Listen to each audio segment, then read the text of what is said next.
Buenos días, mi nombre es Nicolás Rodríguez del grado séptimo Colegio UNICAP. A continuación les voy a presentar el aplico tercer periodo del pensamiento tecnológico acerca de los tipos de circuitos electrónicos existentes y la actividad exposición luz nocturna y de metrónomo electrónico de misterio electrónico, que es un circuito en serie y cómo afecta la electricidad. En un circuito en serie, todos los componentes están conectados de extremo a extremo, formando una ruta única para el flujo de corriente.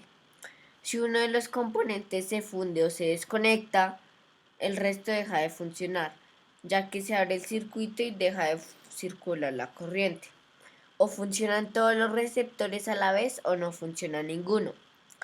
Un ejemplo de este circuito es el circuito luz nocturna automática de misterio electrónico.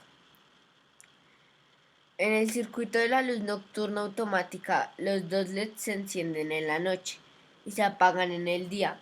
El brillo es inversamente proporcional a la intensidad de la luz recibida por la fotocelda. A más luz recibida por la fotocelda, menor es el brillo de los LEDs y viceversa. Con el potenciómetro R3 se puede ajustar la sensibilidad del dispositivo para conservar los LEDs apagados bajo determinado nivel de luz y que automáticamente se encienden cuando la luz desaparezca. Para chequear el dispositivo, primero se conecta la batería y luego ajuste R3 hasta que los LEDs se apaguen. Luego se hace sombra con la mano en la superficie de la fotocelda y los LEDs se iluminarán. Si se desconecta, el resto deja de funcionar, ya que se abre el circuito y deja de circular la corriente. ¿Qué es un circuito en paralelo y cómo afecta la electricidad? Un circuito en paralelo es, es un circuito que tiene dos o más caminos independientes, desde la fuente de tensión pasando a través de elementos del circuito hasta regresar nuevamente a la fuente. En este tipo de circuito, dos o más elementos están conectados entre el mismo par de nodos, por lo que tendrán la misma tensión. Un nodo es un punto donde dos o más componentes tienen una conexión en común. Un circuito está en paralelo cuando la conexión de dispositivos eléctricos como bobinas, generadores, resistencias, condensadores, etc., están colocados de manera tal que tanto que los terminales de entrada o bornes de cada uno como sus terminales de salida coincidan entre sí. En este tipo de circuito, dos o más elementos están conectados entre el mismo par de nodos, por lo que tendrán la misma tensión. Si se conectan más elementos en paralelo, estos seguirán recibiendo la misma tensión, pero obligarán a la fuente a generar más corriente. Un ejemplo de este circuito es el circuito metrónomo de misterio electrónico. Un metrónomo es un dispositivo que ayuda a fijar y a conservar el ritmo de la música.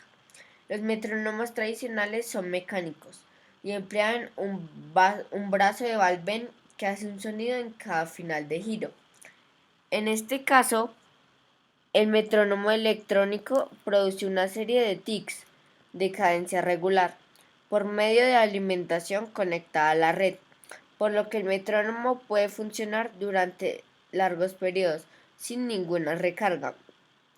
La cadencia de las pulsaciones se regula con el botón de un potenciómetro, que es el dispositivo cuya resistencia a la corriente varía según el ángulo de rotación.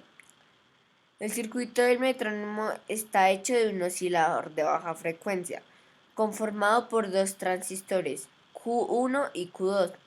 La frecuencia de este oscilador se controla con el potenciómetro P1, R1, y ajustándolo se acelera o disminuye la velocidad del ritmo. El transistor. El transistor es un componente electrónico constituido por materiales semiconductores que prácticamente revolucionó todos los aparatos electrónicos, sin excepción alguna, ya que gracias a sus pequeñas dimensiones y sus múltiples funcionalidades logró disminuir los tamaños de todo aparato considerablemente. Gracias a los transistores se logró la construcción de circuitos integrados, es decir, chips con infinidad de transistores, capaces de tener diversos circuitos eléctricos y electrónicos, encapsulados plásticos de tan solo unos pocos centímetros. El transistor conduce entre conector y emisor, polarizando negativamente la base del transistor, que es de polaridad PNP, corriente negativa polarizada. Esto quiere decir que conduce cuando su base es estimulada con un voltaje negativo. Gracias por ver esta presentación.